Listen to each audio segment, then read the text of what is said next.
You're watching Drakewing Gaming. Enjoy the video. Hey guys and gals, Never here from Drakewing Gaming. It's something mouse word of the gaming drag. Today I'm coming back at you on the Let's Play episode of Dawn Chorus in Devon's Path. So let's go ahead and jump right back into it, shall we? Alarm chain, you were up and let's go. Why did you run away? I felt like I had to. It was so long ago, it feels like another lifetime. I can't really remember my reasons. I don't really believe that, but I can easily imagine it being something he might not want to talk about. I nod, sipping on my coffee. Live by the ocean would be a dream. You know, here in Norway it would be possible, even around Anslo. There's a lot of residential areas at the coast that aren't terribly expensive. Possibly. I didn't really consider it. So far I was happy I was able to rent any decent place here. It's nice to live relatively close to the city center too, but in the long term, no chances for that in Ohio, that's for sure. We have Lake Erie, and even if it's not the same, it's still something. Big enough that cargo ships sail there. Living at the coast, I can imagine myself liking it as well. I'd like to live someplace beautiful, or at least a short walk from someplace beautiful. I like it in the city, but a flat by the coast? Or a small house opening to the beach? Oh, that's a dream. Not too attainable if you still want to live somewhere near a city. I think I could give up on the city if I had a seaside house for myself.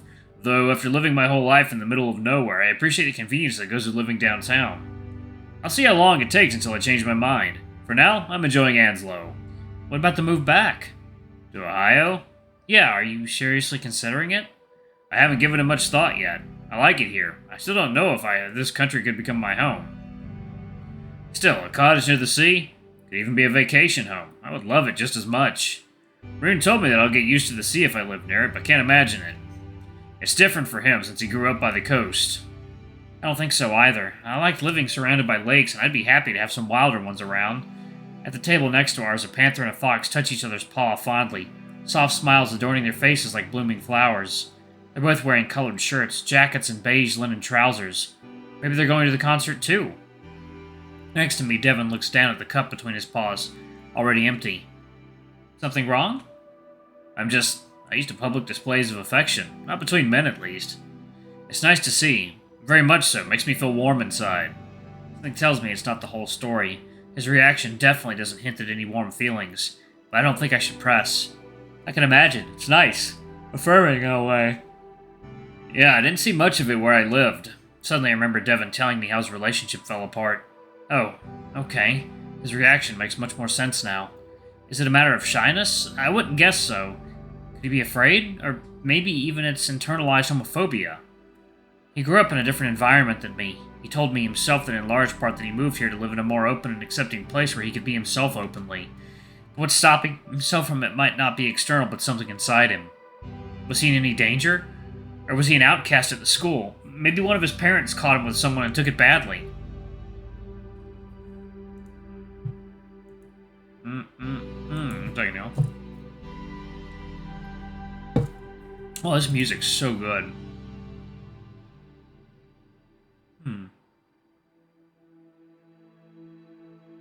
Ask him to hold your paw? I don't know. And I might never know. But I might try to help. Do you want to, grab my paw? Huh? What for? You know, try getting over the anxiety, if it's something big for you. I don't think anyone other than this pair could ever see us here. And I don't think they'd care. They're too busy with each other. I have Devon's eyes dart around the space. He can confirm my words before he puts the empty cup down on the table and looks at his paws. I blurted it out without thinking, and now I'm getting nervous about it. Still, I don't want to back away now. I extend my own paw as an invitation. You've held paws with someone already, right? Yeah, just not in a public space. I don't know, it feels transgressive in a way. And I always felt like something bad could happen if I did. I don't know if I'm making sense. It's not really, and we're safe here, but I'm not pushing you. I don't think that will work. Now I feel stupid. Maybe it was too much, and he decides he needs to start putting more distance between us now. But as I'm about to lower my arm, he extends his paw and grabs mine. His pads aren't rough to touch like I expected, but rather firm and smooth and well-maintained. My paw has gotten damp from my anxiousness, but his is just as sweaty. He rests the weight of his paw on mine. Claws peek out slightly from the dark fur. I want to rush my thumb against them, but I wouldn't dare to. Music starts playing in my head. The Radiance by the Recorders. Woozy and warm like a blanket, a sound to snuggle myself into. That's how this moment sounds. wrapped in nylon strings and wooden feathers, with my heart beating below my neck, like a metronome. I hold his paw, still like a statue, but inside all my strings are vibrating. Is this okay? He nods and smiles. Oh, that was such a bad idea. What was? Second coffee. After 2 in the morning, apparently I'm sensitive to caffeine. But I wanted to try the filter coffee too. It looks so nice. You could have asked. I'd gladly share mine. It was a tad too big.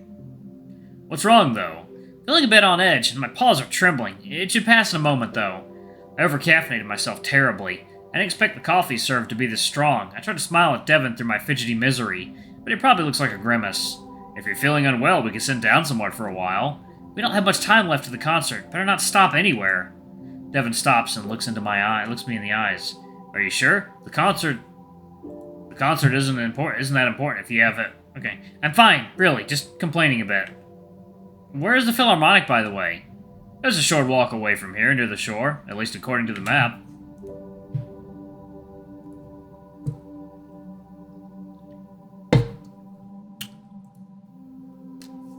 The inside looks stunning in the photos. It must be a pretty recent building, and they definitely didn't skimp on it. I'm happier for this than you can imagine. Philharmonics are usually some of the loveliest buildings. Do you know the one in Iceland? It's a huge dream of mine to visit it. I don't think I've seen any in person anywhere. Oh, wait, no, I'm wrong. Rune showed me the Anslo Philharmonic on our first walk around the city. It was impressive. Oh, it's your first time in the Philharmonic, then. I hope you'll enjoy it. It's live music. Of course I'll enjoy it. I used to sneak out for concerts in the area since I was 16. Live music is an unparalleled even of a dusty love of mine. The lobby is stunning indeed. The walls are clad in solid slabs of marble and stone, decorated sparsely with golden lamps. Keeping in the rhythm of the postmodern exterior, the inside expresses itself mostly with flowing shapes and blocks, like the winding staircases running upwards symmetrically on both sides of the hall. Amidst the small crowd slowly walking down the flight of stairs in the middle, leading to the open space in the middle, stands Jorgen and Bjorn. Damn, they both look good, but Jorgen really outdid himself with the fit. Pretty transgressive for a Philharmonic. I raise my arm in a greeting. I noticed someone I didn't expect to see. Rune is standing next to the two, his eyes glued to the floor. He doesn't look like he's doing well, but at least he's here and he's with friends. I thought he'd be with us, not with these three, though. Or four. Miko, oh blah. Miko has to be in the toilet or somewhere. I can't imagine him not coming. Oh, Rune came as well. Rune? Oh. That's good. That can't be that bad, then. Should we go say hello?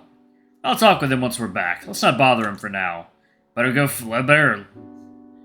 find the cloakroom. The concert is starting soon.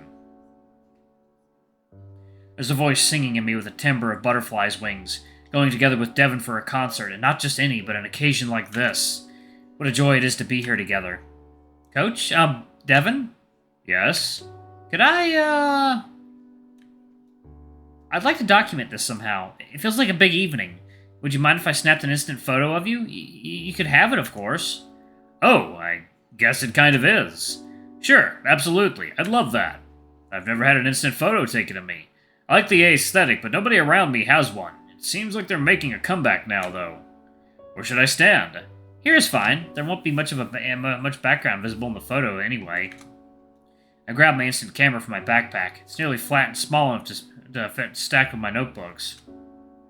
Any background would do, but this one is just perfect. Warm wood and some blotches of color of all the elegantly dressed people in the lobby. I look through the viewfinder, composing the frame, then look at Devon, looking unsure if he should smile or not, eyes glancing to the side.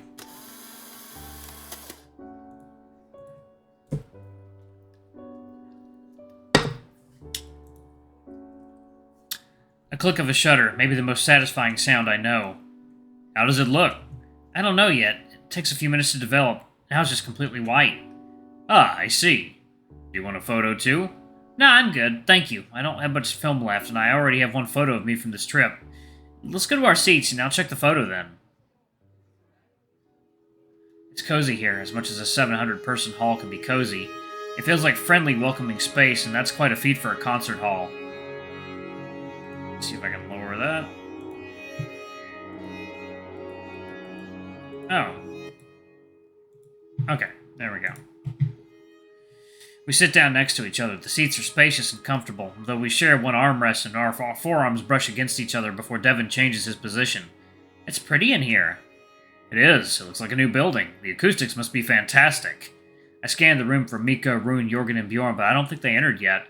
The orchestra is on the stage already, tuning their instruments. The buzzing of many strings drown out any conversations. It's a pleasure to listen to. The notes travel around, searching for their correct pitch, like bees joining into a swarm, chaos organizing itself into harmony. It's the music in itself, isn't it? Even if many would dismiss it as pure noise, there's still textures and tension, notes and intervals, harmony and melody emerging from them like an interference pattern. The hands on everyone's clocks are nearing the full hour. There's some tension in the air, an excited tone in the people's voices, something that tells me it's a special occasion. The way everyone's dressed says so too. Black dominates the color palette with occasional crimson and white. Looks like everyone is wearing their best clothes for this evening. The instant photo waited inside my wallet for a few minutes already. It should have developed by now. I take it out and indeed the colors are vibrant and the edge is sharp. Ooh, that looks nice. It came out nice. Maybe a tad underexposed for my taste, but still. The shirt fits Devon so well. I'm used to seeing him in tank tops. I never thought he could look so elegant. Did it develop already? Yeah, here you are. Though can I take a photo of it before I give it to you? Oh, this is quite lovely. Sure, of course. It's your photo after all. I take a photo with my phone, careful not to catch any light reflecting on the glossy frame, then hand the photo to the panther. Thank you. Suddenly the buzzing sound dies down, and a second later everyone in the audience too. In an instant the anticipation turns so thick I could cut it with a knife and spread it on a toast. The orchestra stands up, the double door on the side opens. Out of it comes a conductor, a caribou wearing an all-black tux, making his way to the center of the stage and onto a platform in the middle to the roar of enthusiastic clapping. A dignified, courteous bow, and he turns around to face the ensemble. His paw in the air, the stick held between his fingers like a wand. He holds it still for 10 long seconds before a flick of the wrist sends the machinery of the orchestra into motion. There we go. Okay, so it looks like we have currently reached the end of Devon's path. Alright, we're going to be jumping into someone else's in the next episode.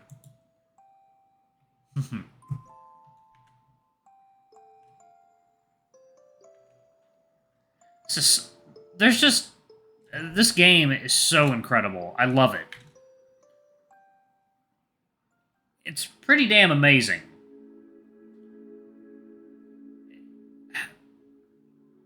It has a dash of this existentialism to it that a lot of these a lot of these visual novels just don't have. Like, I don't know. This is the way this presents environments and scenes and such. It's almost I would say almost looking at it through the lens of an observer or just someone who is outside of time, because some of the interactions and such are very odd.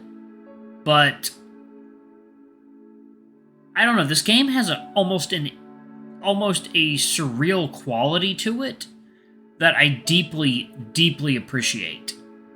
Anyway, y'all, I'm going to go ahead and leave it right there. Thank y'all so much for watching. Don't forget to like, comment, subscribe, ring that notification bell. I love you all, and I shall see y'all in the next video.